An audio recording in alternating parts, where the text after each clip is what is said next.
Tää on korviketta.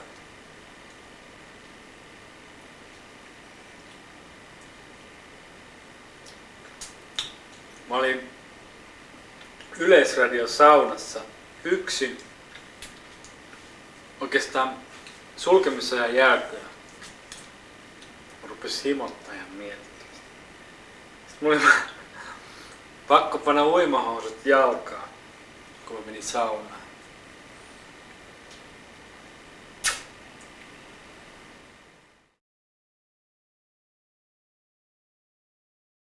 Mä aloitan kertomalla tästä solidaarisuusnäyttelystä ja siitä tästä solidaarisuusnäyttelystä. Missä? Täällä Danskissa. Ai niin, joo se. Joo, ja niin kuin siis siitä tilanteesta, että niin oli mahdotonta ja kuviteltiin, että ei voi muuttaa historiaa, että niin kuin se on mahdotonta ja että miten nämä ihmiset muutti historiaa, miten hienoa oli ollut Agneskan kanssa, joka on ollut itse mukana siinä muutoksessa. Ja niin kuin mä kerron sen Agneskan sen tankkitilanteen, kun se seisoi siinä portilla ja kääntyi ympäri ja näki ne kaikki tankit niin kuin itseään kohti. Ja sitten mä hyppään siitä Salvadoriin, niin kuin tähän rauhanmarssiin, missä oli ne tankit niin kuin kohti. Ja mikä se tilanne oli se, että niin kuin nämä paikalliset ihmiset, niin ne halusi niin kuin dialogia hallituksen ja sissien välillä. Ja hallitus niin kuin suhtautui meihin niin kuin rikollisina ja terroristeina, kun me halutaan dialogia. Ja sitten silleen, että me ei oltu vaarassa, että me ei sieltä mitään vaaraa, että sankareita oli ne salvadorilaiset, että me oltiin pelkkiä sankarien henkivartijoita. Ja sitten mä puhun tämän kolonialismin määritelmän, joka mun mielestä on sitä, että nämä ihmiset lähtökohtaisesti kuuluu samaan järjestelmään, poliittiseen, uskonnolliseen ja niin kuin arvojärjestelmään kuin me. Ja niitä arvioidaan sen mukaan, miten ne kehittyy tässä niin kuin meidän määrittelemässä järjestelmässä. Ja että sillä niin kuin niiden järjestelmällä ei ole mitään niin kuin arvoa sinänsä. Ja että vielä enemmän, että niin kuin käytännön tasolla tai niin kuin taloudellisella tasolla nämä ihmiset on meitä varten. Ne on niin kuin meidän palvelijoita, ne tuottaa meille sitä hyvää, mitä me halutaan. Ja postkolonialismi oli silloin tämmöinen tilanne, jossa tämä suhde määritellään uudellaan, että on nämä niin kuin kolonialisoidut maat ja meidän maat ja me yritetään löytää uudenlaista suhdetta, jossa se suhde perustuu dialogiin ja niin kuin tasa-arvoisuuteen ja jossa niin kuin annetaan arvo sen ihmisen erilaisuudella, tunnustetaan se erilaisuus, tunnustetaan se virhe, mitä on tapahtunut ja mitä on tehty ja niin kuin yritetään tässä tilanteessa niin kuin löytää dialogia. No niin, sitten mä kerron vielä siitä, että kun me tultiin 86, siis ensiksi Meksikosta Yhdysvaltoihin, niin miten me oltiin kauhuissamme. Kun me nähtiin niin kuin se Yhdysvaltojen rikkaus, siis se maan kun menee rajan yli, niin se valtava muutos mitä siinä on, että ne on ne isot ostoskeskukset, jotka on täynnä niitä muotitavaroita ja hienot ravintolat, missä on niitä meksikolaisia herkkuja, jotka on niin kuin tehty meksikolaista raaka-aineista, jotka meksikolaiset tarjoilee. Ja meksikolaiset siivoaa ja niin kuin nämä valkoiset, jotka syö ja kuluttaa. Ja sitten me tultiin Suomeen 86 ja me huomataan, että täällä on ihan sama. Siis se Suomen niin kuin kulutus muuttui ratkaisevasti ne vuodet 84-86, kun me oltiin poissa. Eli Suomessa on niin kuin, mulle se symboli on tämä Foorumin ostoskeskus, joka rakennettiin silloin. Ja sitten myös, että silloin tuli Suomeen tämä muoti, niin kuin nämä kaudet, että joka kevät ja syksy tulee niin kuin uusi kausi ja uudet värit ja kaikki ne vanhat pannaan pois. Sitä ei ollut ennen, siis ennen 84. Ja sitten minkä takia mä en ole tästä puhunut? Miksi mä en ole julkisesti siis yhdessäkään luennossa enkä kirjassa enkä artikkelissa niin kuin, puhunut tästä, vaikka tämä on yksi mun elämän tällaisia niin kuin ratkaisevia kokemuksia ja peruskokemuksia, niin on se tunne, semmoinen hölmö tunne siitä, että tämä kaikki on moralisointia. Ja että tämä kuulostaa siltä, että tämmöiseltä uskoon tulon kertomukselta, että tämä on niinku tämmöinen henkilökohtainen todistus, niin kuin silloin kun mä oon ollut uskovainen, niin meitä opetettiin kertomaan niin kuin henkilökohtaisella ja elävällä tavalla, että miten minusta tuli uskovainen, niin tämä on niin vastaavallainen kertomus, miten minusta tuli postkolonialisti. Ja tämmöinen niin kuin kauhea vastustus, että niin kuin tällä tavalla mä en halua tästä asiasta puhua. Koska silloin mä määrittelen itseni hyväksi ja kaikki ne muut niin kuin pahoiksi kolonialisteiksi, kaikki kuluttajat ja niin kuin kuitenkaan, niin kuin, koska tilanne ei ole se, että on vaan niin kuin asteero tämän meidän perheen ja jonkun kulutuskapitalistiperheen kuluttamisen välillä, että kuitenkin se niin kuin tilanne, perustilanne on sama. Että mä en voi määritellä itseni niin kuin irti tästä. Ja silleen, että koska tämä uskovaisuus niin kuin selvästi niin kuin on tehnyt mut allergiseksi kaikille tekopyhyydelle. Että mä en voi niin kuin sen takia, niin kuin esimerkiksi tässä telttakirjassa, mä en halunnut määritellä niin kuin meitä kehitysmaa-aktivisteiksi, eli hyviksi. Ja sitten toinen asia, miksi mä en ole tästä puhunut, on se, että miten vaikeaa on löytää käsitteitä, millä operoida. Koska kaikki nämä käsitteet, joilla voisi puhua tästä, niin on niin kuin yhdistyy johonkin sellaiseen ideologiaan, jonka takana mä en ole. Siis vaikka puhutaan vallasta, vastarinnasta, demokratiasta, vapaudesta tai kansalaisyhteiskunnasta, niin ne kaikki niin kuin liittyy johonkin sellaiseen ajatusmaailmaan, niin kuin, joka tulee ikään kuin sen niin kuin termin käyttämiseen niin kuin kylkiäisenä. Ja mä en ole pystynyt ikään kuin, niin kuin löytämään oikeita termejä, joilla mä näistä puhuisin. Niin kuin samalla sanoutumaan irti niin kuin siitä historiallisesta painolastista, mikä näihin sanoihin kuuluu. And yeah, well, Gdansk is quite a special city because you have the history of solidarity Yeah. movement. So how is that still kind of in the environment? And like you have been grown up in that tradition. And I remember, Agnieszka, that when we were visiting at that time and we were walking on the streets, you were telling us about the solidarity and how the tank was here and the tank was here, and I walked from this corner to this corner and I was carrying a basket and I had to the, mikä se on se lakko? The strike people, I was carrying food sent by my mother and I could go because I was just a girl. And you explained, you created the whole, I mean, like a movie for us to see in our imagination, like that we could see the streets and the street corners and almost like the tanks would still be there. Yes. That story is still in my mind, because it was so dramatic. Yeah. But yes, if you ask about the actual situation, I think we just had the 40th anniversary. In these days, on 31st of August, we had the 40th anniversary of signing the agreement and official beginning of solidarity movement. So it was a lot of discussions and celebrations, etc., etc.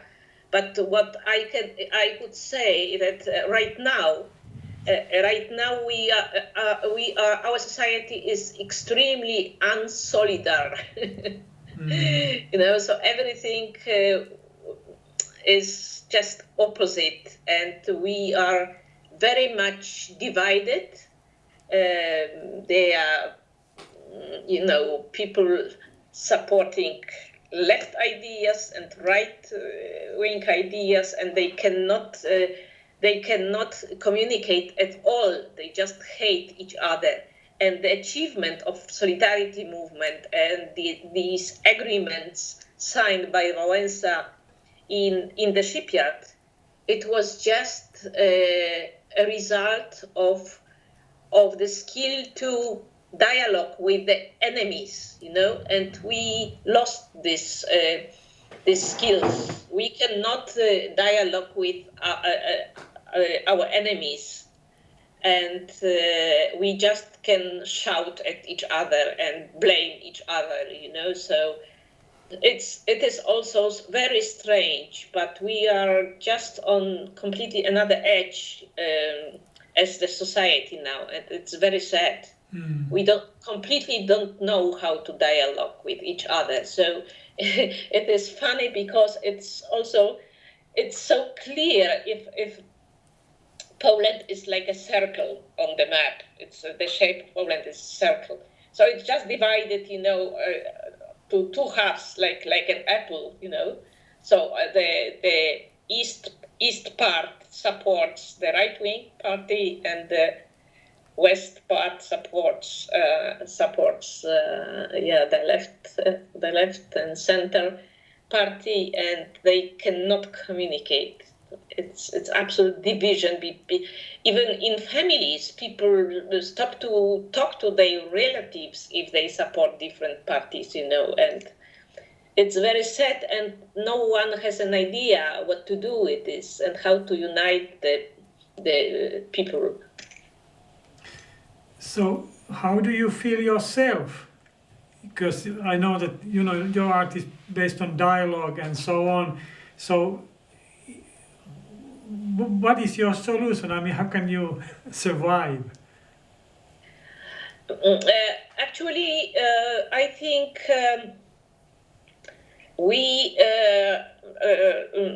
I think that as artists we just have to express our ideas, and try to go on speaking up publicly, and trying to do as much as possible to express our ideas, because we already have the censorship here, we lost our public television, public radio, and it's the space, the public sphere is being limited now. The places where we can express. Do you remember Ujazdowski Castle, the Center for Contemporary Ujazdowski Castle? Yes. Yeah. So it is lost for us now because they fired the director. After so many years, it was kind of a place of artistic freedom always since the beginning. But they fired the last director and they put a right-wing director, and this place became just recently, a place for a kind of, conservative, completely conservative type of art.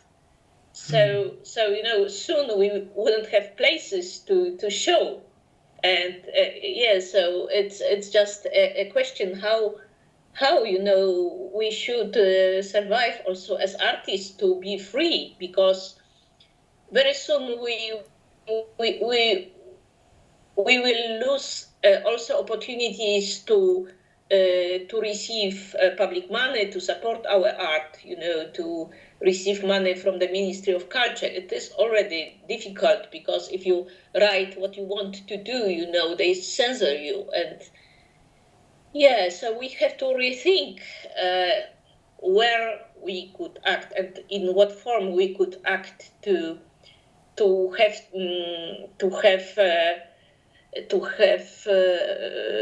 contact with the public. We have to rethink this because we lose, all these opportunities that were obvious for us for these last decades.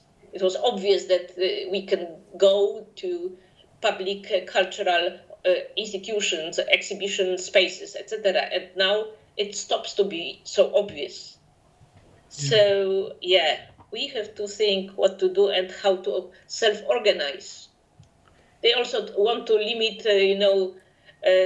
NGOs, and to manage NGOs, and it's a strange situation and still very new for us. So but I think we should just be strong and speak up and say our opinions also in the sphere of art.